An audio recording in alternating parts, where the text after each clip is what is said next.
Hi guys, welcome back to this channel. On today's video, I'm gonna show you how to show the rural in Canva. So if you made your design on Canva but you want to see the margins and also the ruler, I'm gonna show you how you can do that. So first open your design and here at the top go to file and you'll find there is an option to show rules and guides. So you click on, you can also use the shortcut shift plus R.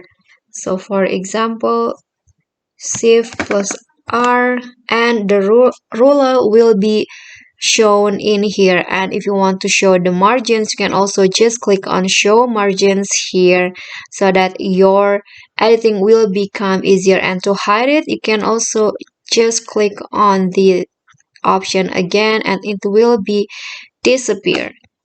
Okay, so that's all for me. If you got any question, feel free to drop them in a comment, and if you think the video is helpful, don't forget to click thanks, like, and subscribe for more content. I'll catch you all in the following videos. Thank you.